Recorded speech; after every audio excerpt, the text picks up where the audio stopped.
మహాభారతంలో 18 పర్వాలు అంటే 18 చాప్టర్స్ అనుకోవచ్చు. ఇందులో ఇప్పటి వరకు ఆది పర్వం, సభాపర్వం, అరణ్య పర్వం, విరాట పర్వం ఇలా 4 పర్వాల కథ చెప్పుకున్నాం కదా. ఇక 5వ చాప్టర్ అయిన ఉద్యోగ పర్వంలోని కథను తెలుసుకుందాం. ఉద్యోగ పర్వం అంటే పాండవులు రాజ్యం ఇప్పించాలని కౌరవులతో జరిగే రాయబార ఘట్టం. లాస్ట్ ఎపిసోడ్లో విరాట పర్వంలో పాండవుల అజ్ఞాతవాసం ముగియడం, అభిమన్యు ఉత్తరల వివాహం జరగడం, ఈ ఘట్టాలన్నీ జరిగాయి. అభిమన్యు ఉత్తరల వివాహం ముగిశాక విరాటరాజు సభ ఏర్పాటు చేశారు.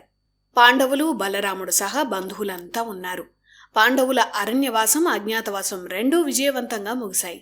ఇచ్చిన మాట ప్రకారం ఇప్పుడు పాండవులకు దక్కాల్సిన రాజ్యాన్ని కౌరవులు ఇవ్వాలి. కానీ దుర్యోధనుడు ఇవ్వడని అందరికీ తెలుసు. ఏదో రకంగా యుద్ధం వైపే అందరినీ రెచ్చగొడతాడు. అజ్ఞాతవాసం కూడా ముగిసిపోయింది కాబట్టి తమ రాజ్యాన్ని ఇవ్వాలని సామరస్యంగా చర్చలు జరిపేందుకు ముందుగా పాండవులు ఒక దూతను ధృతరాష్ట్రుడి దగ్గరకు పంపించాలని అనుకున్నారు. పాండవుల పక్షాన కౌరవులతో మాట్లాడేందుకు చాలా గొప్ప దౌత్యవేత్త అయి ఉండాలి. అందరి మనస్తత్వాలు తెలిసి మాట్లాడేవాడయి ఉండాలి. ధృతరాష్ట్రుడిని ఒప్పించే తెలివిగలవాడయి ఉండాలి. కౌరవులు ఇష్టం వచ్చినట్లు మాట్లాడినా, రెచ్చగొట్టినా సహనం కోల్పోకుండా జాగ్రత్తగా మాట్లాడి వ్యవహారం నడిపించి రావాలి. అప్పటికి మొండికేస్తే అప్పుడు యుద్ధం వైపు వెళ్ళాలి. అలాంటి గొప్ప దూతను పంపాలని పాండవుల పక్షాన ఉన్న ద్రుపదుడు, విరాట, బలరామ, సాత్యకి లాంటి బంధువులు అనుకున్నారు. అక్కడే శ్రీకృష్ణుడు కూడా ఉన్నాడు. వీరి మాటలన్నీ వింటున్నాడు. దుర్యోధనుడు లాంటి వ్యక్తితో మెతకదనం ఏమీ అవసరం లేదన్నాడు. ముందుగా అనుకున్నట్టే ఒక దూతను పంపి విషయం చెప్పాలని, అంగీకరించకపోతే యుద్ధం వైపు వెళ్లటం ఒకటే మార్గమని, అందుకు సైన్యాలను కూడా మరోవైపు సమీకరించడం మంచిదని ద్రుపదుడికి చెప్పాడు శ్రీకృష్ణుడు. అలా అభిమన్యు ఉత్తరల వివాహ వేడుక ముగిగానే ఈ ఘట్టం జరిగింది. ఆ తర్వాత శ్రీకృష్ణుడు ద్వారకకు వెళ్ళిపోయాడు. ఎవరి రాజ్యాలకు వారు వెళ్లారు. ద్రౌపది తండ్రి, పాండవులు మామగారైన ద్రుపదుడు తన సభలో అత్యంత మేధావి అయిన తన ఆంతరంగిక పురోహితుణ్ణి రాయబారిగా హస్తినకు పంపాడు. మరోవైపు పాండవుల పక్షాన పోరాడేందుకు ఒక్కో రాజ్య సహకారం కోసం ఇంకొంతమంది రాయబారులను ద్రుపదుడు పంపించాడు.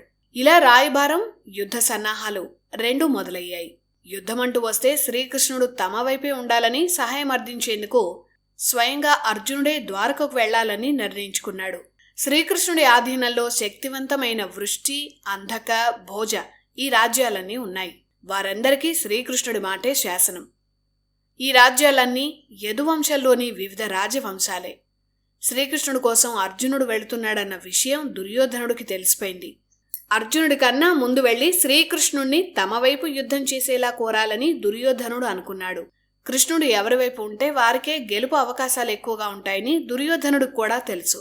అందుకే అర్జునుడి కంటే ముందుగా ద్వారకకు చేరుకున్నాడు దుర్యోధనుడు.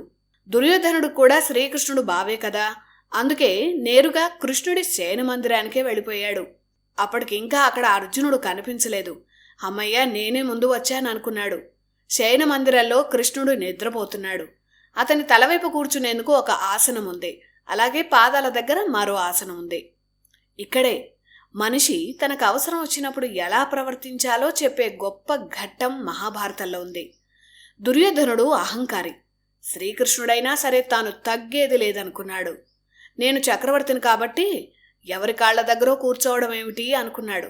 వచ్చిందే సహాయం కోసం. కానీ అక్కడ కూడా దుర్యోధనుడు అహంకారం ప్రదర్శించాడు. అందుకే శ్రీకృష్ణుడి తలవైపు ఉన్న ఆసనం మీద కూర్చున్నాడు.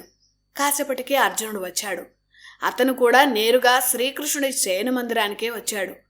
అక్కడ అప్పటికే కూర్చున్న దుర్యోధనుడిని చూశాడు. కృష్ణుడి కాళ్ల దగ్గర కూడా మరో ఆసనం ఉంది. అక్కడ కూర్చోవచ్చు. కానీ అర్జునుడు కూర్చోలేదు. శ్రీకృష్ణుడి కాళ్ల దగ్గర చేతులు కట్టుకొని నించున్నాడు. మనం ఎంత గొప్పవాళ్లమైనా సరే ఒకరి సహాయం అర్థించేటప్పుడు ఎదుటివారికి తగిన గౌరవం ఇవ్వాలి. అప్పుడే పని జరుగుతుంది. ఇందుకు ఈ ఘట్టాన్ని మించిన ఉదాహరణే లేదు. అసలే కృష్ణుడు కొంటెవాడు. ఆయన నిద్ర నటిస్తున్నాడు. సర్వాంతర్యామి అయిన కృష్ణుడికి దుర్యోధనుడి రాక, అర్జునుడి రాక తెలియకుండా ఉంటుందా? కాసేపటికే శ్రీకృష్ణుడు నిద్ర లేచాడు. నిద్ర లేవగానే ఎవరైనా ఎదురుగా ఉన్నదే చూస్తాం. అలాగే కృష్ణుడు లేవగానే ఎదురుగా ఉన్న అర్జునుడు కనిపించాడు. ఈ ఘట్టం దగ్గరే తిరుపతి వెంకట కవులు రచించిన బావా ఎప్పుడు వచ్చి తీవు అనే పద్యం చాలా ఫేమస్ అయింది. అర్జునా, ఎప్పుడు వచ్చావు, ఎలా ఉన్నావు అని కృష్ణుడు కుశల ప్రశ్నలు వేశాడు. అలా మంచం మీద కూర్చొని ఇటు తిరిగి చూస్తే ఇటు దుర్యోధనుడు కాలు మీద కాలు వేసుకొని ఆసనం మీద కూర్చొని ఉన్నాడు. దుర్యోధన, నువ్వెప్పుడు వచ్చావు అని అతన్ని కూడా కుశలం అడిగాడు కృష్ణుడు.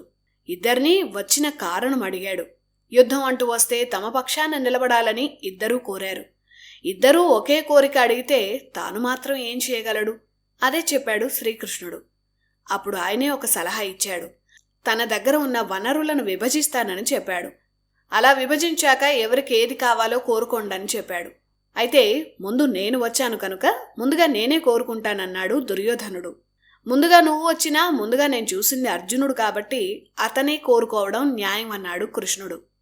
అప్పుడు తన దగ్గర ఉన్న వీరుల వివరాలు చెప్పాడు కృష్ణుడు. అత్యంత శక్తివంతమైన లక్షల మంది సైనికులతో ఉన్న సైన్యం నారాయణ సైన్యం. ఆ సైన్యాన్ని ఎదిరించి నిలిచిన వారు లేరు. ఆ నారాయణ సైన్యం ఒకవైపు, నేనొక్కడిని మరోవైపు. మీకెవరు కావాలో కోరుకోండి అన్నాడు కృష్ణుడు. అయితే కృష్ణుడు మరో షరతు విధించాడు. యుద్ధంలో ఎక్కడా తాను ఆయుధం పట్టను అని ప్రతిజ్ఞ చేశాడు. ఇక్కడ కృష్ణుడు మరో మంచి మాట చెప్పాడు. ఏదైనా కోరుకోవాల్సి వస్తే ఆ అవకాశం ముందుగా చిన్నవారికివ్వాలి. పని భారం అప్పగించాల్సి వస్తే పెద్దవాళ్లను ఎంచుకోవాలి. కనుక ముందుగా కోరుకునే అవకాశం అర్జునుడికే ఇద్దామని అన్నాడు కృష్ణుడు. ఇక్కడ కూడా పాండవ పక్షపాతం చూపిస్తున్నాడని దుర్యోధనుడికి కడుపు మండింది. శక్తివంతమైన నారాయణ సైన్యాన్ని అర్జునుడు ఎక్కడ కోరుకుంటాడో అని భయపడ్డాడు. ఆయుధం పట్టని శ్రీకృష్ణుడిని తీసుకువెళ్ళి నేనేం చేసుకోవాలనుకున్నాడు దుర్యోధనుడు. కానీ అర్జునుడు ఒక్క క్షణం కూడా ఆలోచించకుండా, బావా, నువ్వొక్కడివి మా పక్షాన ఉండు చాలు అన్నాడు. నీ సైన్యంతో మాకు పని లేదన్నాడు. శ్రీకృష్ణుడే విశ్వాన్ని నడిపించే నారాయణుడు. యతో ధర్మః తతో కృష్ణః, యతో కృష్ణః తతో జయః అని అందుకే అన్నారు. శ్రీకృష్ణుడు ఎక్కడుంటే అక్కడ విజయం ఉంటుంది. ఇది మూర్ఖులకు అర్థం కాదు. అందుకే దుర్యోధనుడికి అర్థం కాలేదు. అమ్మయ్యా అనుకున్నాడు. ఆ నారాయణ సైన్యం తమ వైపే ఉంటుంది. ఈ ఆయుధం పట్టని కృష్ణుడి వల్ల ఏం ప్రయోజనం లేదని మనసులో నవ్వుకున్నాడు. నారాయణ సైన్యం దక్కిందన్న ఆనందంలో ఉన్న దుర్యోధనుడు తన గురువు అయిన బలరాముడి దగ్గరకు వెళ్ళాడు. యుద్ధంలో తమ పక్షాన ఉండాలని కోరాడు. కృష్ణుడు పాండవుల వైపు ఉన్నప్పుడు తమ్ముడికి వ్యతిరేక పక్షంలో తాను ఉండలేను అన్నాడు. ఇరు వర్గాలు బంధువులే కనుక యుద్ధంలో బలరాముడు తటస్థంగా ఉన్నాడు. ఇటు అర్జునుడు కృష్ణుడు మాట్లాడుకుంటున్నారు. కోట్ల సైన్యమున్నా అది కృష్ణుడితో సమానం కాదని, అందుకే నిన్నే ఎంచుకున్నానని చెప్పాడు అర్జునుడు. మరో కోరికను కూడా అర్జునుడు కోరాడు. శ్రీకృష్ణుడు రథసారథ్యంలో దిట్ట. అశ్వహృదయంలో నలమహారాజుకి సాటి లేరు.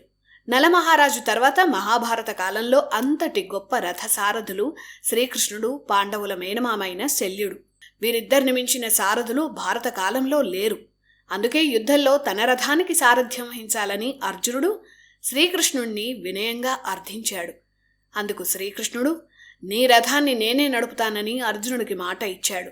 ఇలా ఉద్యోగ పర్వంలో కీలకమైన ఘట్టం ముగిసింది. పాండవులకు దక్కాల్సిన రాజ్య భాగాన్ని వారికివ్వాలని ధృతరాష్ట్రుడి దగ్గరకు రాయబారిని పంపాడు ద్రుపదుడు.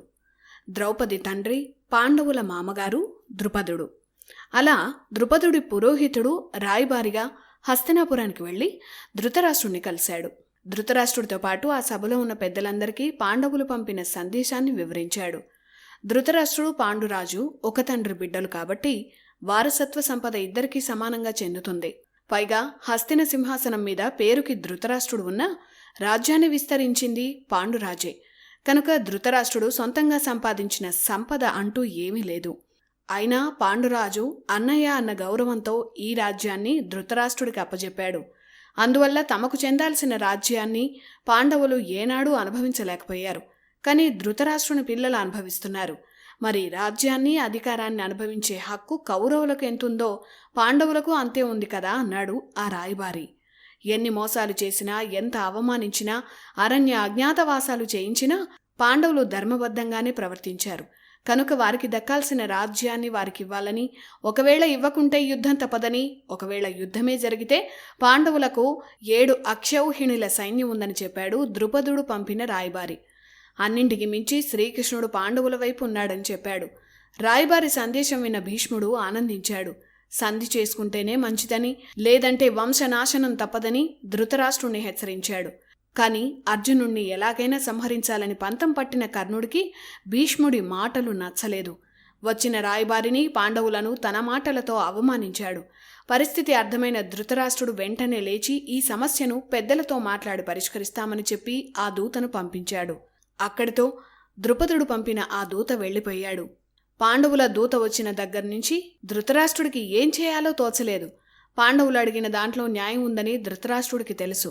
కాని తన కొడుకు ఏమైపోతాడో అన్న భయం. ఇన్ని ఆలోచనల మధ్య ధృతరాష్ట్రుడు తన సారథి అలాగే నమ్మకస్తుడైన సలహాదారైన సంజయుణ్ణి పిలిచాడు. సంజయ, నువ్వు నా రాయబారిగా వెళ్ళి పాండవులతో మాట్లాడు అని ధృతరాష్ట్రుడు ఆజ్ఞాపించాడు. అప్పటికి పాండవులు ద్రుపద సామ్రాజ్యంలో ఉపప్లావ్య అనే ప్రాంతంలో ఉన్నారు. అక్కడికి సంజయుడు వెళ్ళాడు. కృష్ణుడు కూడా అక్కడే ఉన్నాడు. ధృతరాష్ట్రుడు చెప్పినట్లే యుద్ధం వద్దని, యుద్ధం అంటూ వస్తే కౌరవసేన కూడా గట్టిదేనని, అయినా కూడా ఎంతోమంది ప్రాణాలు పోతాయని సంజయుడు చెప్పాడు. అందుకే శాంతి సందేశాన్ని తెచ్చానని సంజయుడు చెప్పాడు. నిజానికి ఈ శాంతి సందేశాన్ని ముందుగా పాండవులే ధృతరాష్ట్రుడి దగ్గరకు పంపించారు కదా. అందుకే సంజయుడి సందేశం యుధిష్ఠిరుడికి నచ్చలేదు. నేనెప్పుడు యుద్ధాన్ని కోరుకోలేదని యుధిష్ఠిరుడు చెప్పాడు. ధర్మబద్ధంగా మాకు రావాల్సిన రాజ్య భాగాన్ని యుద్ధం లేకుండా ఇస్తామంటే వద్దని ఎవరంటారని అన్నాడు. తమ రాజ్యాన్ని తమకిచ్చేస్తే యుద్ధం అనే మాటే ఉండదని చాలా స్పష్టంగా సంజయుడికి చెప్పాడు ధర్మరాజు. ఇంకా చాలా దారుణమైన మాటలను ధృతరాష్ట్రుడు సందేశంగా పంపాడు. అవేంటంటే, యుద్ధం చేయడం కన్నా పాండవులు భిక్షాటన చేయడమే ఉత్తమమని, పాండవులు యుద్ధాన్ని ఎప్పుడూ కాంక్షించరని, రాజ్యాల పట్ల ఆసక్తి పెంచుకోవద్దని, మహర్షుల్లా దైవ ప్రార్థనలు చేస్తూ బతికితే మంచిదని, ఇలా దుర్యోధనుడికి లాభం కలిగేలా పాండవులను పరోక్షంగా అవమానిస్తూ సంజయుడితో సందేశం పంపాడు ధృతరాష్ట్రుడు. వెంటనే ధర్మరాజు సంజయుడి మాటలకు ఆగ్రహించాడు. ఒకే ఒక్క మాటతో విషయమంతా చెప్పాడు ధర్మరాజు. ఎప్పుడైతే ధర్మానికి ఆపద కలుగుతుందో అప్పుడు అధర్మం మీద యుద్ధం జరిగి తీరుతుందని తన సందేశాన్ని చెప్పాడు ధర్మరాజు. ఆ చర్చ తర్వాత శ్రీకృష్ణుడు కూడా తన సందేశాన్ని వివరించాడు. ధృతరాష్ట్రుడు పక్షపాతం వ్యవహరిస్తే యుద్ధం తప్పదని చెప్పాడు. క్షత్రియుడు తన రాజ్యాన్ని కాపాడుకోవడం కోసం అవసరమైతే యుద్ధం చేయవచ్చని చెప్పాడు. వాళ్లకు రావాల్సిన భాగం వాళ్ళకిచ్చేస్తే ఎలాంటి యుద్ధం ఉండదు, అంతా శాంతియుతంగానే ఉంటుందని శ్రీకృష్ణుడు సూటిగా తన అభిప్రాయం చెప్పాడు. దయతో క్షమించి వదిలేయడానికి కౌరవులు చేసినవి చిన్న తప్పులు కావని చెప్పాడు. అప్పుడు యుధిష్ఠిరుడు కూడా మళ్లీ సంజయుడికి తన సందేశం చెప్పాడు. తమకు చేసిన అన్యాయం, ద్రౌపదికి చేసిన అవమానం, మాయాద్యూతంతో మోసం చేసి అరణ్యవాసం, అజ్ఞాతవాసం ఇన్ని చేసిన వారిని వదిలేది లేదని చెప్పాడు. అప్పటికీ శాంతిని కోరుతూ సంజయుడు వచ్చాడు కాబట్టి యుధిష్ఠిరుడు వారికి ఒక అవకాశం ఇచ్చాడు. అదేంటంటే, తమకు రావాల్సిన రాజ్య భాగంలో కొంతైనా, అంటే కనీసం 5 అన్నదమ్ములకు 5 నగరాలైనా ఇవ్వమన్నాడు. ఆ 5 అధిస్థలం, వృకస్థలం, మాకంది, వారణావ 5వ ఊరుని కౌరవులకు నచ్చింది ఇమ్మన్నాడు. అప్పటికీ కుదరకపోతే 5 గ్రామాలైనా ఇమ్మన్నాడు. ఎందుకంటే 5 గ్రామాలు పాండవులకు దక్కినా ధృతరాష్ట్రుడు తట్టుకోలేడని ధర్మరాజుకి తెలుసు. అందుకే అలా అడిగాడు. నిజంగా తమకు 5 ఊళ్ళు ఇస్తే సంతోషంగా తీసుకుని సంధికి వస్తామని ధర్మరాజు చెప్పాడు. పాండవుల వైపు ధర్మం ఉందని సంజయుడు గ్రహించాడు. వారి దగ్గర సెలవు తీసుకుని హస్తినకు బయలుదేరాడు. నగరానికి చేరాక నేరుగా ధృతరాష్ట్రుడి శయన మందిరానికే వెళ్ళాడు. ధృతరాష్ట్రుడు పడుకున్నారని భటులు అన్నారు. గాఢ నిద్రలో ఉన్నా సరే అతడిని నిద్ర లేపండి అని సంజయుడు భటులకు గట్టిగా చెప్పాడు. ఒక రథసారథికి చక్రవర్తి అయిన ధృతరాష్ట్రుణ్ణి గద్దించేంత చనువు ఉందా అని అనుకోవచ్చు. నిజంగానే ఉంది. ఎందుకంటే సంజయుడి తండ్రి గవల్గణ, అతను కూడా ధృతరాష్ట్రుడికి ఆప్తమిత్రుడు. పైగా సంజయుడు వ్యాస మహర్షి ప్రియ శిష్యుల్లో ఒకరు. వేదాలు చదువుకున్నవాడు, ఉన్నత విద్యావంతుడు. అందుకే ధృతరాష్ట్రుడు సంజయుడిని చాలా గౌరవంగా చూస్తాడు. ఆ చనువుతోనే నిద్రపోతున్న ధృతరాష్ట్రుణ్ణి లేపమన్నాడు. అత్యవసరంగా సంజయుడు నిద్రలేపమన్నాడు అనగానే ధృతరాష్ట్రుడికి ఏదో కొంప మునిగిందని అర్థమైంది. ఇలా ధృతరాష్ట్రుడి మందిరంలోకి వెళ్ళగానే సంజయుడు చాలా గట్టిగానే హెచ్చరించాడు. పుత్ర వ్యామోహంతో నువ్వు సర్వనాశనం కొని తెచ్చుకుంటున్నావని ధృతరాష్ట్రుణ్ణి సంజయుడు మందలించాడు. పాండవులకు వాళ్ళ రాజ్యభాగం వారికి ఇవ్వకపోతే వంశ నాశనం తప్పదని హెచ్చరించాడు. నీ అజ్ఞానం, అహంకారం, వ్యామోహాలతో కురువంశ పతనాన్ని చూస్తావని గట్టిగా చెప్పాడు సంజయుడు. పాండవులు ఏమన్నారని అడిగాడు ధృతరాష్ట్రుడు. మర్నాడు సభలోనే చెప్తానని కోపంగా అక్కడి నుంచి వెళ్ళిపోయాడు సంజయ. ఇక అక్కడి నుంచి ధృతరాష్ట్రుడికి నిద్ర పట్టలేదు. వెంటనే విదురుడికి కబురు పెట్టాడు. ఇంత రాత్రి ధృతరాష్ట్రుడికి ఏమైందోనని భయపడి విదురుడు పరుగుని వెళ్ళాడు. సంజయుడు తనని హెచ్చరించిన విషయం విదురుడికి చెప్పాడు ధృతరాష్ట్రుడు. అప్పుడు ధృతరాష్ట్రుడికి విదురుడు చెప్పిన నీతే విదుర నీతిగా ప్రఖ్యాతి చెందింది. మనిషి ఎలా బతకాలో వివరంగా చెప్పిన ఆ నీతి శాస్త్రం అద్భుతం. అంతేకాదు, దుర్యోధనుడు పుట్టగానే ఎన్నో అపశకునాలు, ఉత్పాతాలు సంభవించాయి. కురువంశాన్ని నాశనం చేసే బిడ్డ పుట్టాడని ఆనాడే ఎందరో ధృతరాష్ట్రుణ్ణి హెచ్చరించారు. అయినా మొదటి బిడ్డ అన్న మమకారంతో ధృతరాష్ట్రుడు అమిత గారాబంతో పెంచాడు. అతను ఎన్ని చెడ్డ పనులు చేసినా కనీసం అతన్ని గాడిలో పెట్టాలన్న ఆలోచన కూడా ధృతరాష్ట్రుడికి ఏనాడూ రాలేదు. ఫలితంగానే ఇప్పుడు నువ్వు అనుభవిస్తున్నావని విదురుడు ధృతరాష్ట్రుడికి చెప్పాడు. మర్నాడు హస్తినాపురం కోటలో ముఖ్యమైన సభ మొదలైంది. పాండవులు పంపిన సందేశాన్ని చెప్పేందుకు సంజయుడు వచ్చాడు. పాండవులు చెప్పిన విషయాలు, వారు కనీసం ఇవ్వాలని చెప్పిన 5 నగరాల వివరాలు ఇవన్నీ సంజయుడు వివరించాడు. భాగం పంచని పక్షంలో యుద్ధం తప్పదన్న విషయాన్ని కృష్ణుడు చెప్పాడని మొత్తం వివరించాడు సంజయుడు. ఇంత జరిగినా కూడా దుర్యోధన, కర్ణ, దుశ్శాసనులు పెద్దల మాట వినలేదు. యుద్ధానికే సై అంటున్నారు. ఆ తర్వాత సంజయుడు కూడా ధృతరాష్ట్రుని హెచ్చరించాడు. మర్నాడు సభలో పాండవుల సందేశాన్ని వినిపించాడు. కాని దుర్యోధనుడు, కర్ణుడు యుద్ధానికే సై అన్నారు. అది విని భీష్ముడు, ద్రోణుడు దుర్యోధనుణ్ణి హెచ్చరించారు. ఇక కర్ణుడి బలం చూసుకొని రెచ్చిపోతున్న దుర్యోధనుని చూసి వారు జాలిపడ్డారు. కర్ణుడు ఇప్పటివరకు సాధించిన గొప్ప విజయాలేవీ లేవని, శాపాల వల్ల కర్ణుడి అస్త్రాలేవీ పనిచేయవని భీష్ముడు చెప్పాడు. పాండవుల ముందు కౌరవ సైన్యం నిలవదని ధృతరాష్ట్రుణ్ణి కూడా హెచ్చరించాడు. ఇవన్నీ విని దుర్యోధనుడికి ఏమైపోతుందో అన్న భయంతో ధృతరాష్ట్రుడు ఏడవడం మొదలుపెట్టాడు.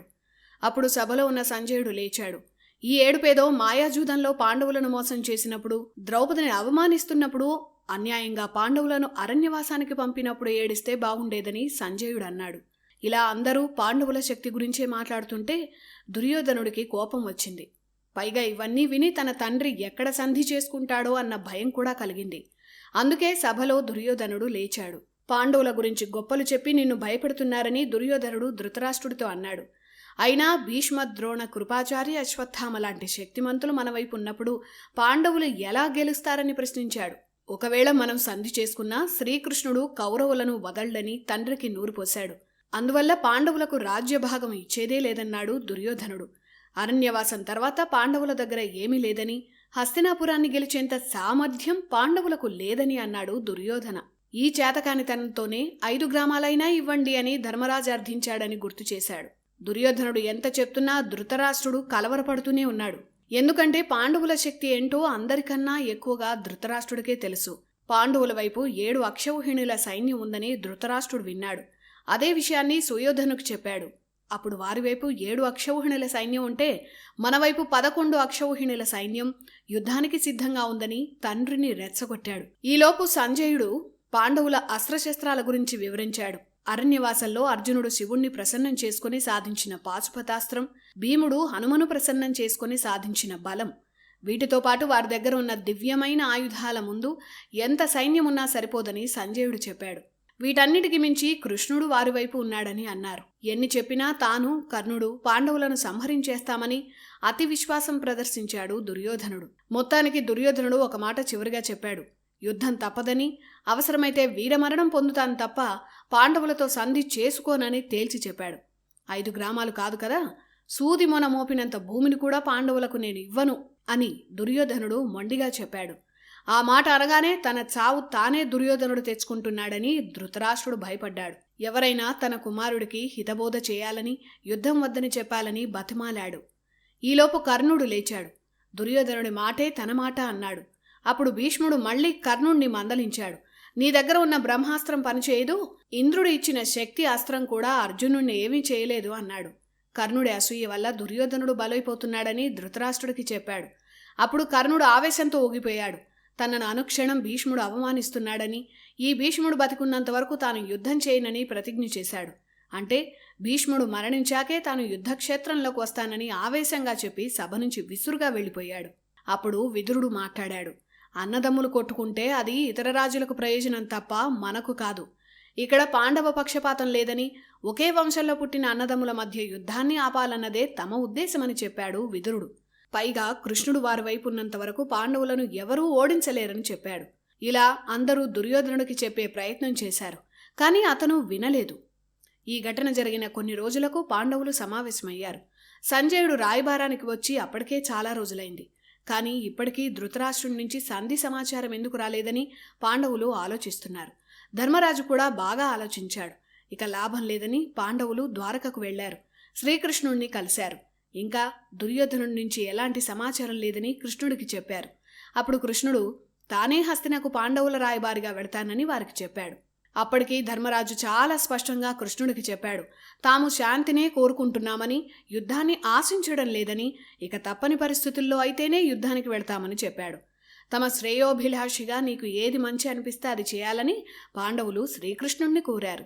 అప్పుడు కృష్ణుడు చెప్పిన మాటలు చాలా గొప్పగా ఉంటాయి. కౌరవులు వైరాన్ని కోరుకున్నప్పుడు మనం ధర్మాన్ని ఆశ్రయిస్తే ప్రయోజనం లేదు. మెతగ్గా అస్సలు మాట్లాడకూడదు.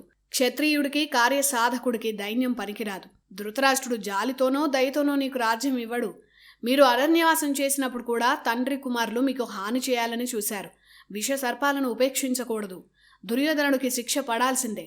ఆ క్షత్రియ ధర్మాన్ని నువ్వు పాటించాల్సిందే అని కృష్ణుడు ధర్మరాజుకు చెప్పాడు. చివరికి యుద్ధం తప్పదని, అందుకు మానసికంగా సిద్ధంగా ఉండాల్సిందేనని కృష్ణుడు సూటిగా చెప్పాడు. ఇంతసేపు ధర్మరాజే మాట్లాడాడు. అందుకే కృష్ణుడు మిగిలిన వారి అభిప్రాయాలు కూడా తీసుకోవాలని అనుకున్నాడు. వారిలో భీముడి అభిప్రాయాన్ని అడిగాడు కృష్ణుడు. భీముడు కూడా మొదట శాంతి కోసమే ప్రయత్నించాలని, ఒకవేళ యుద్ధమే అనివార్యమైతే తానేంటో వాళ్లకు చూపిస్తానని బదులిచ్చాడు. దుర్యోధనుడి దగ్గర శాంతి ఆశించడం అత్యాశ అవుతుందని అర్జునుడు బదులిచ్చాడు. సందర్భాన్ని బట్టి నిర్ణయం తీసుకోవాలని నకులుడు కృష్ణుడికి చెప్పాడు. కానీ సహదేవుడు మాత్రం ఆగ్రహంతో ఉన్నాడు. తన అన్నలందరూ శాంతి సందేశాలు పంపిస్తున్నా తన నిర్ణయం మాత్రం యుద్ధమే అన్నాడు. ద్రౌపదికి జరిగిన అవమానాన్ని తాను మర్చిపోలేనని, అలాంటి వారి ప్రాణాలు నిలవకూడదని నిక్కచ్చిగా తన అభిప్రాయాన్ని చెప్పాడు సహదేవుడు. ఇక పాండవుల అభిప్రాయాల తర్వాత ద్రౌపది దగ్గరకు వెళ్ళాడు కృష్ణుడు. ఆమె అభిప్రాయాన్ని కూడా అడిగాడు. అప్పటికే ఆమె తనకు జరిగిన అవమానాన్ని గుర్తు చేసుకొని ఏడుస్తోంది. ఒకవేళ కౌరవులు సంధికి అంగీకరించినా కూడా నీవు ఒప్పుకోవద్దని చెప్పింది ద్రౌపది. యుద్ధమే జరిగేలా చూడాలని కోరింది.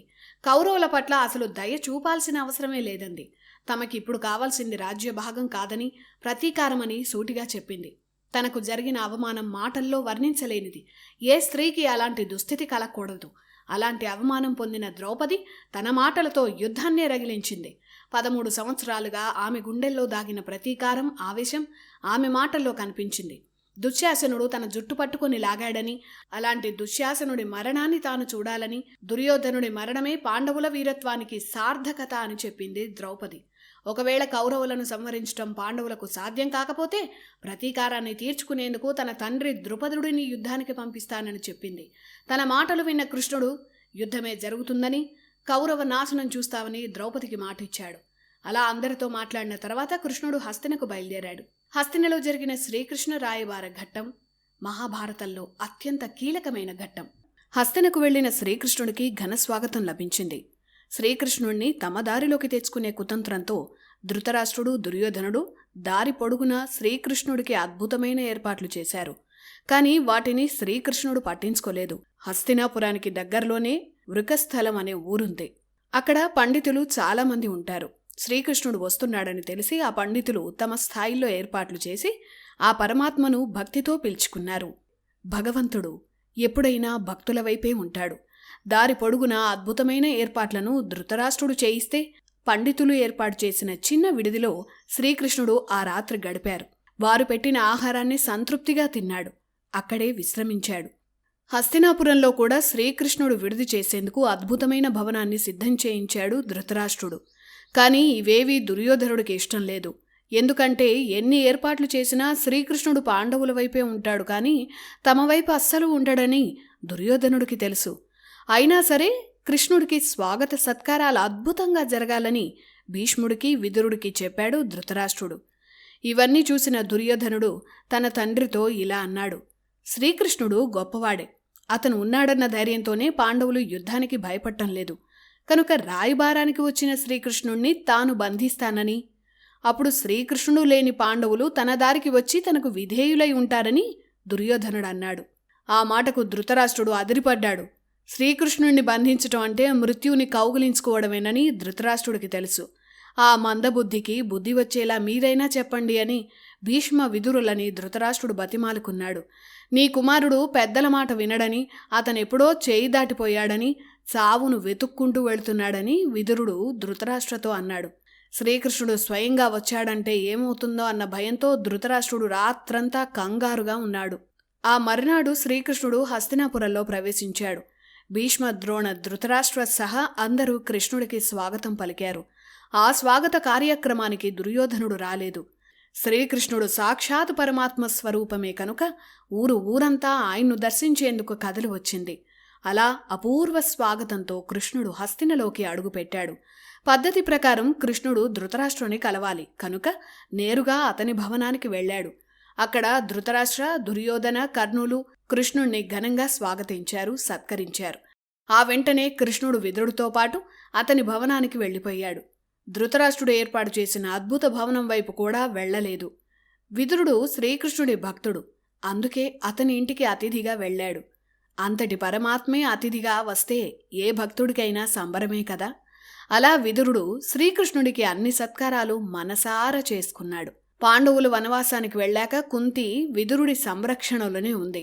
విదురుడు ఇంటికి వచ్చిన కృష్ణుడు కుంతీదేవిని కలిశాడు. 13 సంవత్సరాల పాటు తన పిల్లలను చూడకుండా ఒక తల్లి పడే ఆవేదన చెప్పలేనిది.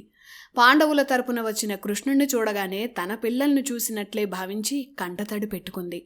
ఇన్నాళ్లలో కౌరవుల వల్ల పడిన అవమానాలు, బాధలు అన్నీ తన సొంత మేనలుడైన కృష్ణుడికి చెప్పుకుంది కుంతి. కృష్ణుడి తండ్రి వసుదేవుడు, కుంతి సొంత అన్నా చెల్లెళ్ళు కదా. అందువల్ల కృష్ణుడికి కుంతి మేనత్తవుతుంది. ఇన్ని కష్టాలు పెట్టినా కౌరవులకు శాంతి సందేశాలు, సంధివచనాలు పనిచేయవని, యుద్ధంలో వారి నాశనం కావాల్సిందేనని కోరుకుంది కుంతి. నీవు కోరుకున్నట్టే జరుగుతుందన్నాడు కృష్ణుడు. అక్కడి నుంచి దుర్యోధనుడి భవనానికి కృష్ణుడు వెళ్ళాడు. కృష్ణుణ్ణి మంచు చేసుకోవడానికి దుర్యోధనుడు రత్నసింహాసనం ఏర్పాటు చేశాడు. అద్భుతమైన వంటలు చేయించాడు. కాని ఒకరి తరపున రాయబారిగా వచ్చినప్పుడు ప్రత్యర్థుల ఇంట భోజనం చేయకూడదని కృష్ణుడు చెప్పాడు. రాయబారం నిజంగా మంచి ఫలితాలనిస్తే తప్పకుండా వచ్చి నీ ఇంట్లో భోజనం చేస్తానని దుర్యోధనుడికి కృష్ణుడు చెప్పాడు. ఆ తర్వాత మళ్లీ విదురుడి భవనానికే వెళ్ళాడు. విదురుడే స్వయంగా భోజనం వడ్డించాడు. మనస్ఫూర్తిగా ఆ విందుని కృష్ణుడు ఆరగించాడు. మంచి మనసున్న వారి ప్రసాదాలను భగవంతుడు స్వీకరిస్తాడు. ఇక్కడ శ్రీకృష్ణుడి తత్వం ఇదే. ఆ మర్నాడు కృష్ణుడు ధృతరాష్ట్రుడి సభకు వెళ్ళాడు. ఆ సభలో కౌరవ పక్షమంతా కృష్ణుడి మాటల కోసం ఎదురుచూస్తున్నారు. ఇక్కడ జరిగిన ఘట్టమే మహాభారతంలో శ్రీకృష్ణ రాయబారంగా ప్రఖ్యాతి చెందింది. ఇక్కడ కృష్ణ పరమాత్మ ఏం చెప్పాడో వివరంగా తెలుసుకుందాం. చంద్రవంశంలో కురువంశం గొప్పది. అలాంటి కురువంశం నీ వల్ల దుర్మార్గం వైపు వెళుతోందని ధృతరాష్ట్రుణ్ణి కృష్ణుడు అన్నాడు. ధృతరాష్ట్ర, ఎప్పటికైనా అంతా నీ చేతుల్లో ఉంది. నువ్వు తలుచుకుంటే అంతా సవ్యంగా ఉంటుంది. నీ కుమారులను అదుపులో పెట్టు. అప్పుడే శాంతి సాధ్యమవుతుంది.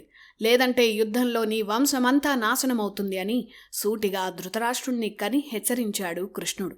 పాండవులకు రావాల్సిన అర్ధరాజ్యం వారికివ్వాలని, దుర్యోధనుడు మిగిలిన సగం పాలించుకోవాలని, అప్పుడే రాజ్యం, ప్రతిష్ట ఇంకా పెరుగుతాయని కృష్ణుడు మంచి మాటలు చెప్పాడు.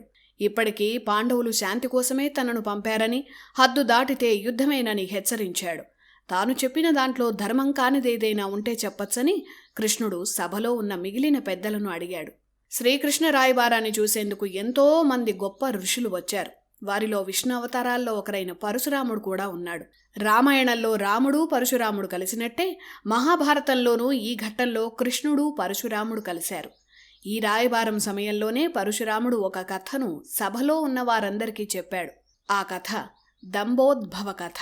ఒకప్పుడు దంభోద్భవ అనే చక్రవర్తి ఉండేవాడు.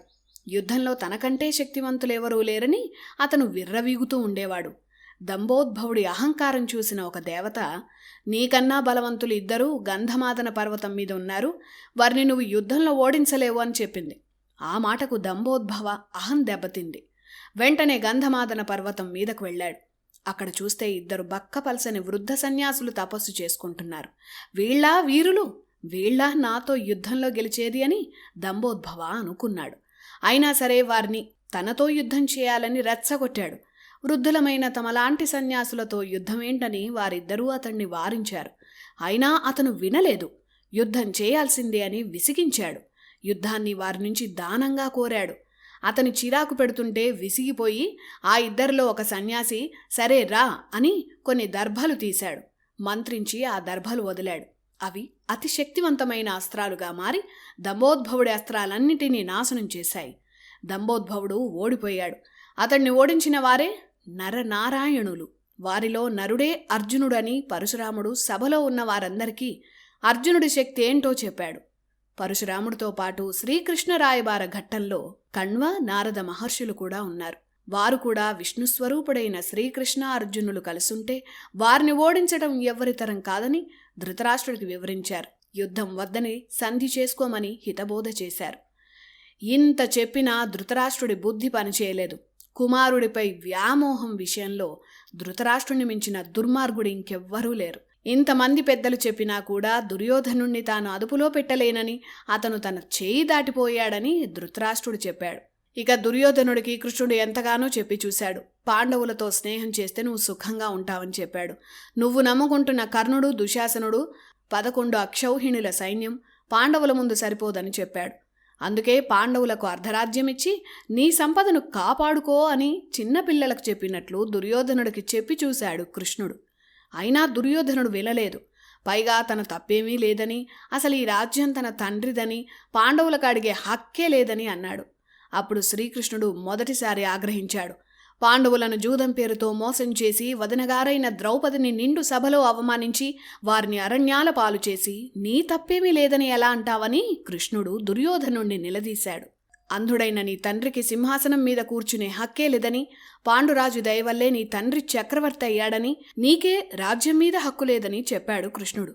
కృష్ణుడి ఆగ్రహాన్ని చూసి అలాగే అడిగిన ప్రశ్నలకు సమాధానం చెప్పలేక మొహం చెల్లక దుర్యోధనుడు సభ నుంచి విసురుగా వెళ్లిపోయాడు. దుర్యోధనుడితో పాటు కర్ణ, దుశ్శాసన, శకునుడు కూడా వెళ్లిపోయారు. చివరికి గాంధారి కూడా దుర్యోధనుడికి అన్ని విధాలా చెప్పి చూసింది. అయినా అతను వినిపించుకోలేదు. పాండవులకు సూది మొన మోపినంత స్థలం కూడా ఇవ్వనన్న మాటే వినిపించాడు. యుద్ధాన్నే కోరుకున్నాడు.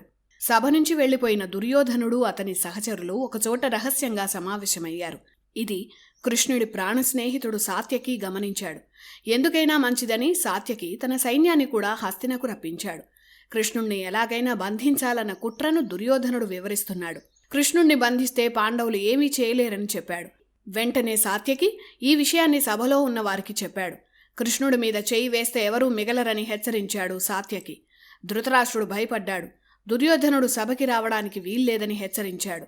అప్పటికే దుర్యోధనుడు తన దుష్ట చతుష్టయంతో వచ్చేశాడు. కృష్ణుడిని బంధించేందుకు తాళ్లు తెచ్చుకున్నారు.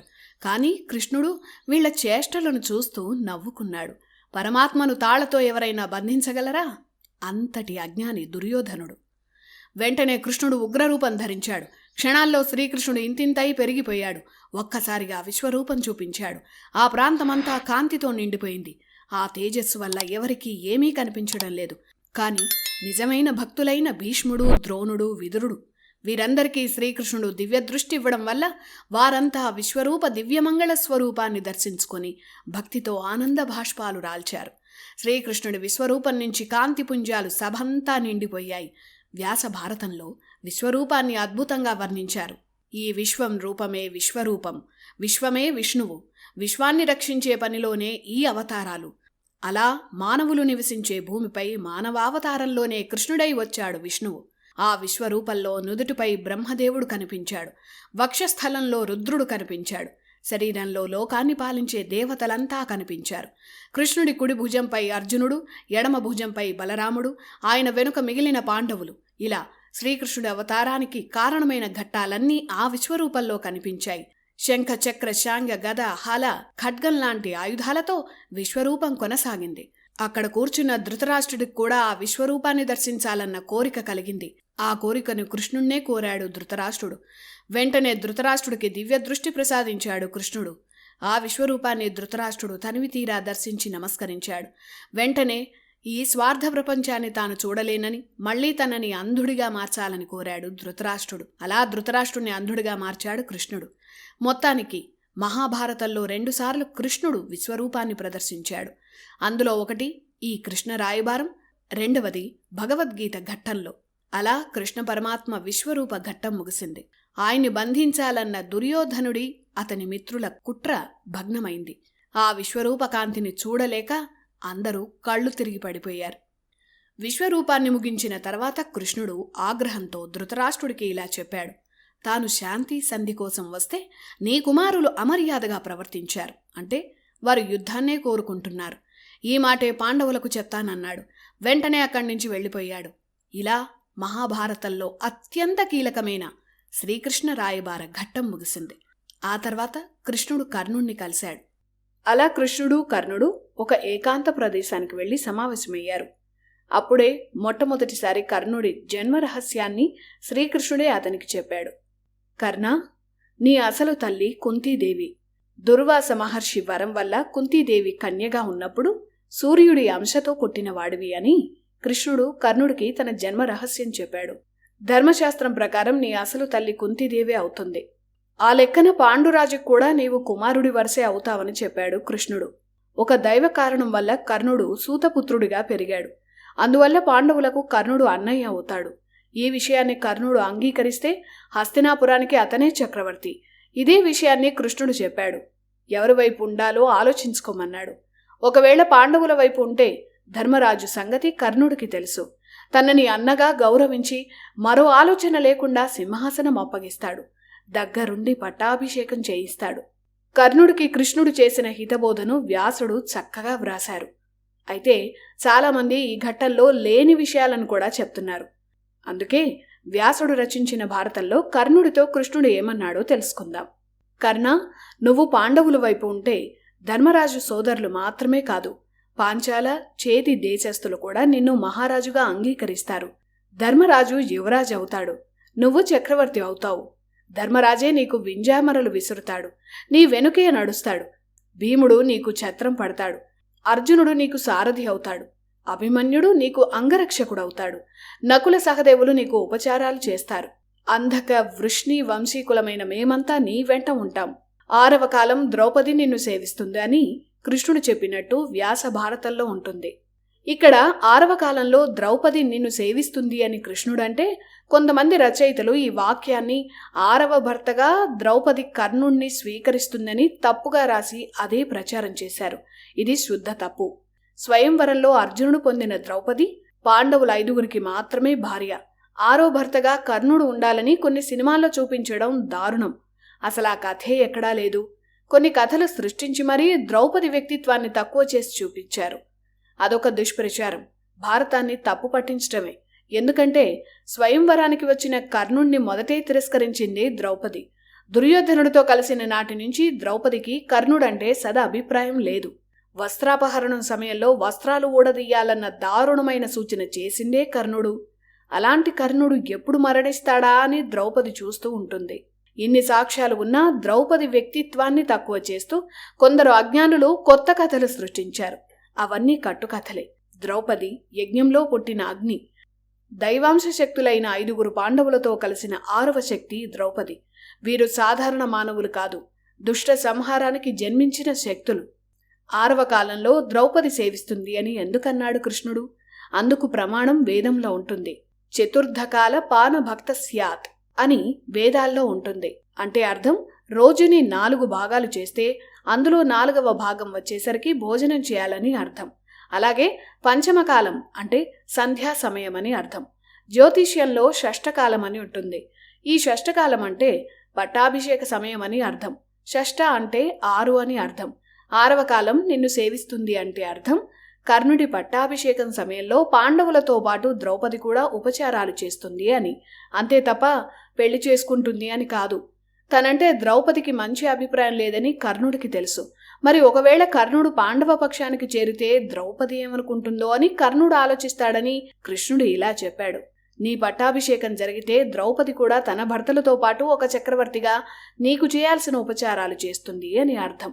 అలా కర్ణుడు ఒక్కడు తగ్గితే ఈ యుద్ధం ఆగిపోతుంది అన్న కారణంతో శ్రీకృష్ణుడు కర్ణుడికి ఈ విషయాలన్నీ చెప్పాడు. వీలైనంత వరకు సంధి కోసమే ప్రయత్నించు అని ధర్మరాజు కృష్ణుడికి చెప్పాడు. అందుకే ఉన్న అవకాశాలన్నింటినీ కృష్ణుడు ప్రయత్నించాడు. అందులో భాగమే కర్ణుడితో సమావేశం. కృష్ణుడు చెప్పినంతా కర్ణుడు విన్నాడు. తన మీద ఔదార్యంతో ఈ విషయాలన్నీ చెప్పినందుకు కర్ణుడు కృష్ణుడికి కృతజ్ఞతలు చెప్పాడు. అప్పుడు తన మనసులో బాధను కూడా వివరించాడు. సూర్యుడి అంశతో కుంతీదేవికి తాను జన్మించినా ఆమె తనను నదిలో వదిలేసిందని, ఆ తర్వాత సూతపుత్రుడిగా తాను చాలా అవమానాలు భరించానని కర్ణుడు చెప్పాడు. పైగా కన్న తల్లిదండ్రుల కన్నా ఎక్కువగా అతిరథ రాధలు తనను పెంచి పెద్ద చేశారని, వారి రుణం తీర్చుకోలేనిదని చెప్పాడు. ఇప్పుడు తాను కుంతీపుత్రుణ్ణని వారితో చెప్పడం అన్యాయం అవుతుందని అన్నాడు. ఇక దుర్యోధనుడు విషయానికి వస్తే అర్జునుణ్ణి ఓడించగలను అన్న నమ్మకంతోనే తనతో స్నేహం చేశాడని తెలుసని కర్ణుడు అన్నాడు. అయినా సరే తనపై ఎనలేని ప్రేమ చూపించాడని, క్షత్రుడు కాదని తెలిసినా రాజ్యానికి రాజును చేశాడని, పైగా ఇప్పటి వరకు తనను ఎప్పుడూ అవమానించలేదని చెప్పాడు కర్ణుడు. అలాంటప్పుడు ఈ రోజున నాకు చక్రవర్తిగా సింహాసనంపై కూర్చునే అవకాశం వచ్చిందని, దుర్యోధనుణ్ణి వదిలేయడం కూడా న్యాయం కాదని ధర్మంగానే చెప్పాడు కర్ణుడు. పైగా పాండవులు 5, వారితో పాటు తాను చేరడం వల్ల వచ్చే లాభం కూడా ఏమీ లేదని అన్నాడు. తాను మిత్రద్రోహం చేయలేనని సూటిగా చెప్పేశాడు కర్ణుడు. ఒకవేళ పాండవ పక్షాన తాను చేరడం వల్ల సింహాసనం దక్కినా, మిత్రధర్మం వల్ల ఆ రాజ్యాన్ని తానే దుర్యోధనుడికి చెందేలా చేస్తానని, హస్తిన మళ్లీ అధర్మపరుల చేతుల్లోకి వెడుతుందని కర్ణుడు వివరంగా తన మనసులో ఉన్న మాటలను చెప్పాడు. అప్పుడే మరో విషయం కూడా చెప్పాడు కర్ణుడు.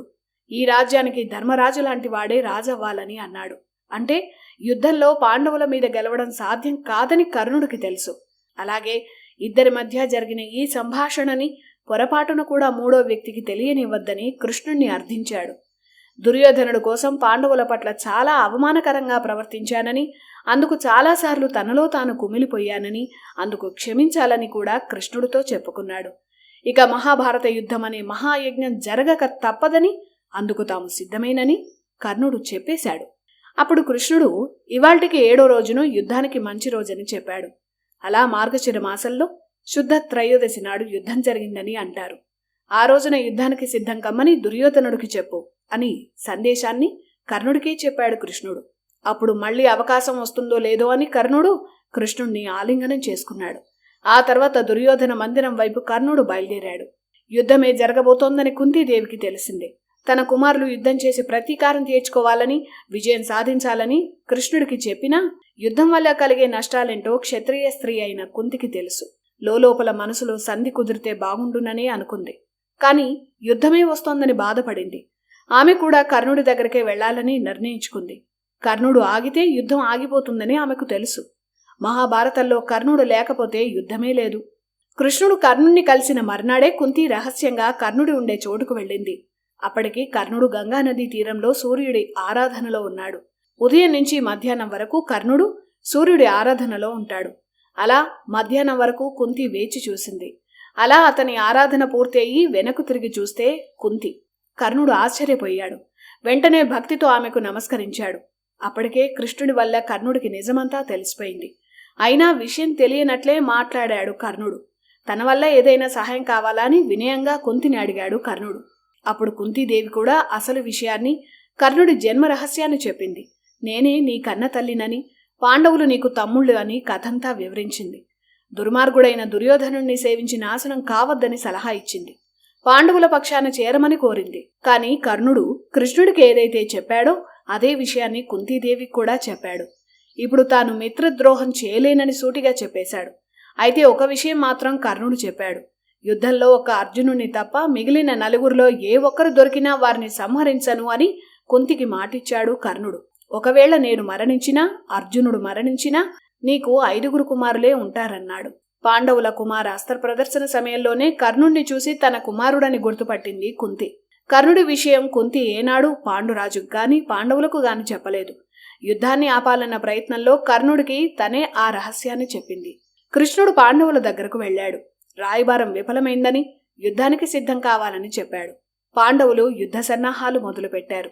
ప్రజలకు ఇబ్బంది కలగకుండా హస్తినకు దూరంగా కురుక్షేత్రం అనే ప్రాంతంలో యుద్ధానికి సిద్ధం చేస్తున్నారు. ద్రుపద సామ్రాజ్యం దగ్గరలో ఉన్న ఉపప్లావ్యంలో పాండవులున్నారు. అక్కడి నుంచే యుద్ధ సన్నాహాలు మొదలయ్యాయి. యుద్ధం ఎంతోమంది ప్రాణాలు తీస్తుంది కనుక సామాన్యులకు ఎలాంటి హాని జరగని చోట యుద్ధ ప్రాంతంగా ఎంచుకోవాలని అనుకున్నారు. అందుకు ఆ ప్రాంతంలో అత్యంత విశాలమైన మైదానం కురుక్షేత్ర ప్రాంతాన్ని ఎంచుకున్నారు. అక్కడ పాండవులు శిబిరాలు వేసుకున్నారు. వారి అస్త్రశస్త్రాలను బళ్లపై అక్కడికి తీసుకువెళ్లారు. ధర్మరాజు సైన్యం 7 అక్షౌహిణులు, దుర్యోధనుడి సైన్యం 11 అక్షౌహిణులు, మొత్తం 18 అక్షౌహిణుల సైన్యం యుద్ధానికి సిద్ధంగా ఉంది. అయితే పాండవుల సైన్యాన్ని నడిపించే సర్వసైన్యాధ్యక్షుడు ఎవరు? ఈ ప్రశ్న అందరికీ వచ్చింది. ఒక్కొక్కరు ఒక్కో అభిప్రాయం చెప్పారు. మత్స్య దేశాధిపతి విరాటుడైతే బాగుంటుందని సహదేవుడు చెప్పాడు. ద్రౌపది తండ్రి ద్రుపదుడైతే భీష్ముడికి ధీటుగా ఉంటుందని నకులుడు చెప్పాడు. అప్పుడే అర్జునుడు లేచాడు. ద్రోణుని సంహరించేందుకే అగ్నికుండంలో పుట్టినవాడు దృష్టద్యుమ్నుడు. కనుక అతనే మనకు తగిన సైన్యాధ్యక్షుడు అన్నాడు అర్జునుడు. పైగా దృష్టద్యుమ్నుడి తమ్ముడు శిఖండి. అతను భీష్ముడి మరణం కోసమే పుట్టిన కారణ జన్ముడు కనుక ధృష్టద్యుమ్నుడు సైన్యాధ్యక్షుడిగా ఉంటే సగం యుద్ధం గెలిచినట్లే అన్నాడు అర్జునుడు. అలా పాండవుల సర్వసైన్యాధ్యక్షుడిగా ధృష్టద్యుమ్నుని నియమించారు. ఇక 7 అక్షౌహిణుల సైన్యం కాబట్టి ఒక్కో అక్షౌహిణికి ఒక్కో సైన్యాధ్యక్షుడిని నియమించాలి. ఆ బాధ్యతను కృష్ణుడికి అప్పగించారు. అప్పుడు ద్రుపద, విరాట, సాత్యకి, జరాసంధ కుమారుడైన సహదేవ, చేకితాస, శిశుపాల కుమారుడు దుష్టకేతు, ద్రుపద కుమారుడు శిఖండి ఈ 7గురిని 7 అక్షౌహిణులకు సైన్యాధ్యక్షులుగా నియమించారు. ఇటు కౌరవులు కూడా యుద్ధానికి సిద్ధమయ్యారు. వారు కూడా కురుక్షేత్రంలో శిబిరాలు నిర్మించడం మొదలుపెట్టారు. యుద్ధం భారమంతా భీష్ముడి మీదే వేశాడు దుర్యోధనుడు. అతన్ని సర్వసైన్యాధ్యక్షుడిగా నియమించాడు. భీష్ముడిని ఓడించడం ఎవరి వల్ల కాదని దుర్యోధనుడికి తెలుసు. కౌరవ సైన్యం 11 అక్షౌహిణులు కాబట్టి 11 మంది సైన్యాధ్యక్షులు కావాలి. వారిని నియమించాడు దుర్యోధనుడు. వారు ద్రోణ, కర్ణ, అశ్వత్థామ, బాహ్లిక, శల్య, కృపాచార్య, భూరిశ్రవ, శకుని, కృతవర్మ, కాంభోజ, సైంధవ ఈ 11 మంది దుర్యోధనుడి సైన్యాధ్యక్షులు. అయితే సర్వసైన్యాధ్యక్షుడిగా ఉండేందుకు భీష్ముడు కొన్ని నియమాలు పెట్టాడు. వాటికి ఒప్పుకుంటేనే తాను ఆ బాధ్యత తీసుకుంటానని అన్నాడు. ఆ నియమాలను దుర్యోధనుడికి ఇలా చెప్పాడు. సుయోధన, నాకు కౌరవులు పాండవులు ఇద్దరూ ఒకటే. కానీ నీ తరపున నా సాయశక్తులా యుద్ధం చేస్తాను. రోజుకు 10,000 పాండవ సైన్యాన్ని సంహరిస్తాను. కానీ పాండవుల్లో ఎవరు దొరికినా వారిని నేను సంహరించను. పైగా స్త్రీలు, పురుషుల నుంచి స్త్రీలుగా మారిన వ్యక్తులతో నేను యుద్ధం చేయను. దీనికన్నా ముందు యుద్ధమో అని ముందు నుంచి ఆసక్తిగా ఉన్న కర్ణుడికి నేను ఉండడం ఇష్టమో లేదో కనుక్కోమన్నాడు భీష్ముడు. భీష్ముడు మరణించాకే తాను యుద్ధం చేస్తానని కర్ణుడు ప్రతిజ్ఞ చేశాడు. దానికే కట్టుబడి ఉంటానని చెప్పాడు కర్ణుడు. భీష్ముడు చెప్పిన షరతులకు సరేనన్నాడు సుయోధనుడు. అతనికి సర్వసైన్యాధ్యక్ష పదవిని అప్పగించాడు. ఈ యుద్ధంలో పాల్గొనని వారు కూడా 2 ఉన్నారు. వారు బలరాముడు, శ్రీకృష్ణుడి బావమరిది రుక్మి. రుక్మిని యుద్ధానికి ఎవరూ ఆహ్వానించలేదు. బలరాముడికి ఈ యుద్ధం ఇష్టం లేదు. అందుకని యుద్ధానికి ముందే తీర్థయాత్రలకు వెళ్లిపోయాడు. శకుని కుమారుడు ఉలూక. అతన్ని చివరిసారిగా పాండవుల దగ్గరకు రాయబారం పంపాడు దుర్యోధనుడు. తన శక్తి సామర్థ్యాలు వివరించి పాండవులను బెదిరించేందుకు ఆ రాయబారం పంపాడు. ఈ ప్రగల్భాలు వద్దని, యుద్ధంలో ప్రతాపం చూపించాలని పాండవులు కూడా గట్టిగానే సందేశాలు పంపారు. ఇలా ఉలూక రాయబారం కూడా ముగిసిందే. ఇక యుద్ధానికి అంతా సిద్ధమైంది. అప్పుడే భీష్ముడు సైన్యంలో అతిరథులెవరో మహారథులెవరో చెప్పాడు. యుద్ధంలో ఎవరెంతమంది యుద్ధం చేయగలరనే లెక్క ఉంటుంది. దాన్ని బట్టి వీరులకు పేర్లున్నాయి. వాటిలో ముఖ్యమైనవి రథి, అతిరథి, మహారథి, అతి మహారథి ఇలా ఉన్నాయి. ఒకేసారి 5,000 మందితో యుద్ధం చేయగల వీరుడు రథి. 60,000 మందితో ఒకేసారి యుద్ధం చేయగల వీరుడు అతిరథి. 7,20,000 మందితో ఒకేసారి యుద్ధం చేయగల వీరుడు మహారథి. 86,00,000 మందితో యుద్ధం చేయగల మహావీరుణ్ణి అతి మహారథి అంటారు. ఈ లెక్కన భీష్ముడు సైన్యంలో ఎవరెలాంటి వీరులో చెప్పాడు దుర్యోధనుడు. శల్యుడు, భూరిశ్రవుడు, కృపాచార్య, ద్రోణ, అశ్వత్థామ వీరంతా అతిరథులు. సైంధవుడు మహారథుడు, దుర్యోధనుడి తమ్ముళ్ళు, దుర్యోధన కుమారుడు లక్ష్మణ వీరు రథులు. కవచకుండలాలు కోల్పోయి శాపాలతో అస్త్రాలు పనిచేయవు కాబట్టి అర్జునుణ్ణి గెలవలేడు కాబట్టి కర్ణుణ్ణి అర్ధరథుడు అన్నాడు భీష్ముడు. అంటే రథుడి కంటే తక్కువగా చూశాడు భీష్ముడు. అప్పుడు కర్ణుడు భీష్ముడిపై ఆగ్రహం చూపించాడు. భీష్ముడిని నానా మాటలు అన్నాడు. భీష్ముడు యుద్ధభూమిలో ఉన్నంతవరకు తాను యుద్ధం చేయనని మరోసారి చెప్పాడు కర్ణుడు. ఇక పాండవుల బలాలు కూడా చెప్పాడు భీష్ముడు. ధర్మరాజు, భీముడు, అభిమన్యు, సాత్యకి, దృష్టద్యుమ్న, ఘటోద్గజ అతిరథులు, ద్రుపద, విరాట, శిఖండి మహారథులు, నకుల, సహదేవులు సమరథులు. అర్జునుడికి సాటైన వీరుడు లేడు. అతడికి శ్రీకృష్ణుడు తోడు ఉన్నందున అతని బలాన్ని కొలవలేం. ద్రౌపదికి పిల్లలు ఉపపాండవులు, వారు మహారథులు. ఉత్తర కుమారుడు కూడా మహారథిగా చెప్పాడు భీష్ముడు. వీరందర్నీ తాను ఎదిరించగలనని, కానీ శిఖండిని మాత్రం తాను ఎదిరించలేనని చెప్పాడు భీష్ముడు. ఎందుకని దుర్యోధనుడు అడిగాడు. అప్పుడు శిఖండి కథ చెప్పాడు భీష్ముడు. భీష్ముడు తండ్రి శంతన. అతను సత్యవతిని వివాహం చేసుకోవాలని అనుకున్నాడు. అప్పుడు సత్యవతి పిల్లలే చక్రవర్తులవుతారని మాటిస్తే వివాహం చేస్తానని సత్యవతి తండ్రి దాశరాజు అన్నాడు. అప్పుడు శంతనుడి కుమారుడు భీష్ముడు తాను ఎప్పటికీ వివాహం చేసుకోనని, బ్రహ్మచారిగా ఉంటానని ప్రతిజ్ఞ చేసి తన తండ్రికి సత్యవతికి వివాహం చేశాడు. సత్యవతికి 2 కుమారులు. వారు చిత్రాంగద, విచిత్రవీర్య. శంతనుడు మరణించాక ఇచ్చిన మాట ప్రకారం చిత్రాంగదకు పట్టాభిషేకం చేశాడు భీష్ముడు. దూకుడు ఎక్కువగా ఉండే చిత్రాంగదుడు ఒక గంధర్వుడితో యుద్ధం చేసి మరణించాడు. అతడు మరణించాక విచిత్ర వీర్యునికి రాజ్యాభిషేకం చేశాడు. విచిత్ర వీర్యుడు అంత సమర్థుడు కాదు. అతడికి వివాహం చేయాలని భీష్ముడు, సత్యవతి అనుకున్నారు. అప్పుడే కాశీరాజు తన కుమార్తెలకు స్వయంవరం ప్రకటించాడు. భీష్ముడు ఆ స్వయంవరానికి వెళ్లి కాశీరాజు కుమారులైన అంబ, అంబిక, అంబాలికలను రథంపై ఎక్కించుకొని బలవంతంగా హస్తినాపురానికి తీసుకువచ్చాడు. వారి ముగ్గురిని విచిత్ర వీరుడికిచ్చి వివాహం చేయాలని భీష్ముడు అనుకున్నాడు. వారిలో అంబ అప్పటికే సాళ్వరాజుని ప్రేమించింది. ఆ విషయం తెలియని కాశీరాజు స్వయంవరం ప్రకటించాడు. భీష్ముడికి ఆ విషయం తెలియదు. భీష్ముడు తన తప్పు గ్రహించి అంబని సాళ్వరాజు దగ్గరకు పంపాడు. కానీ భీష్ముడు బలవంతంగా తీసుకువెళ్లాడు గనుక నేను నిన్ను వివాహం చేసుకోనని సాళ్వరాజు అంబను తిరస్కరించాడు. మళ్లీ భీష్ముడి దగ్గరకే వచ్చింది అంబ. సాళ్వరాజు తిరస్కరించాడు కాబట్టి నువ్వే నన్ను వివాహం చేసుకోని భీష్ముణ్ణి కోరింది అంబ. ఆ జన్మ బ్రహ్మచారిగా ఉంటానని ప్రతిజ్ఞ చేశాను కాబట్టి వివాహం చేసుకోలేను అని అన్నాడు భీష్ముడు. భీష్ముడి వల్లే తన జీవితం నాశనమైందని, ఎలాగైనా భీష్ముడిపై పగ తీర్చుకోవాలని అంబ పంతం పట్టింది. మహావీరుడైన భీష్ముని జయించడానికి తపస్సు తప్ప మరే మార్గం లేదని గ్రహించింది. ఒక మహర్షి సూచనతో భీష్ముడి గురువు పరశురాముడి దగ్గరకు వెళ్లి తన గోడు చెప్పింది అంబ. భీష్ముడి గురువు పరశురాముడు గనుక అతని మాటను కాదనలేడు అనుకుంది. పరశురాముడు అంబను వెంట పెట్టుకుని భీష్ముడు దగ్గరకు వచ్చాడు. భీష్ముడు చేసిన పనికి పరశురాముడు ఆగ్రహించాడు. అంబను నీ తమ్ముడికిచ్చి వివాహం చేయాలని, లేదంటే నువ్వైనా చేసుకోవాలని భీష్ముణ్ణి ఆజ్ఞాపించాడు. లేకుంటే నీ వంశాన్ని నేనే నాశనం చేస్తానని పరశురాముడు హెచ్చరించాడు. వేరే వారిని ప్రేమించిన అమ్మాయిని వివాహం ఆడడం ధర్మం కాదని, తాను ఆ పని చేయనని సూటిగా చెప్పాడు భీష్ముడు. అయితే తనతో యుద్ధం చేయాలని, యుద్ధంలో ఓడిపోతే తాను చెప్పినట్టు చేయాలని పరశురాముడు చెప్పాడు. అప్పుడు భీష్ముడు, పరశురాముడి మధ్య భీకర యుద్ధం జరిగింది. మొదటి రోజు భీష్ముడు ఓడిపోయాడు. కానీ మర్నాడు మళ్లీ వచ్చాడు. విచిత్రంగా భీష్ముడు, పరశురాముడు సమ ఉజ్జీలుగా ఉన్నారు. ఈలోపు దేవతలు వచ్చి సంధి కుదిర్చారు. భీష్ముణ్ణి గెలవలేకపోయాడు కాబట్టి నీ దారి నువ్వు చూసుకో, నేను చేసేదేమీ లేదని అంబకు చెప్పి పరశురాముడు వెళ్లిపోయాడు. హస్తినకు వెళ్లినా భీష్ముడు అంబ గురించే ఆలోచించాడు. కాని అంబ భీష్ముడిపై పగను పెంచుకుంది. శివుని గురించి తపస్సు ప్రారంభించింది. ఆమె తపస్సుకి శివుడు మెచ్చి వరం కోరుకోమన్నాడు. భీష్ముని చంపే వరం పొందింది అంబ.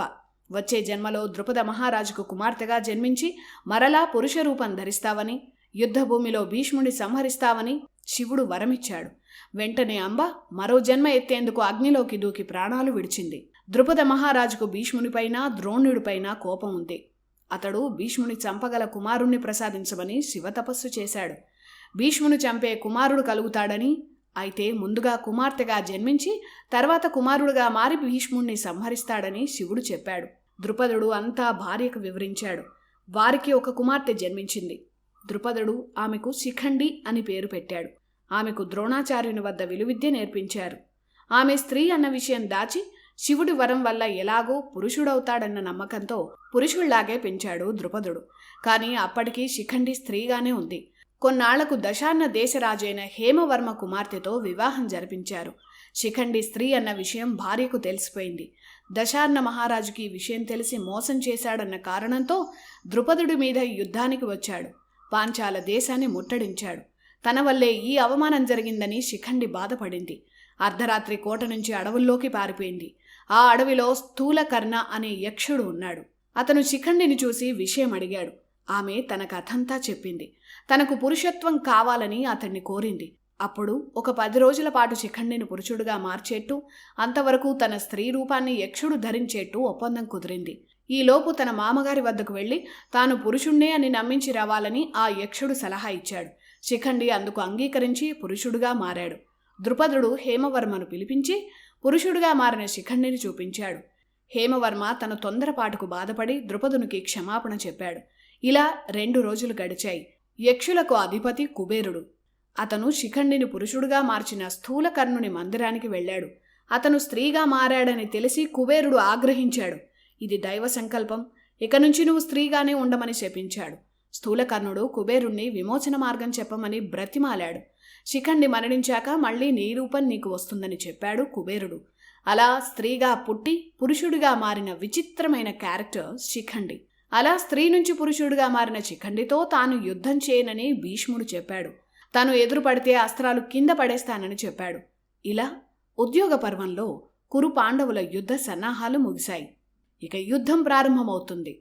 ఇక్కడితో మహాభారతంలో ఉద్యోగ పర్వం ముగిసింది.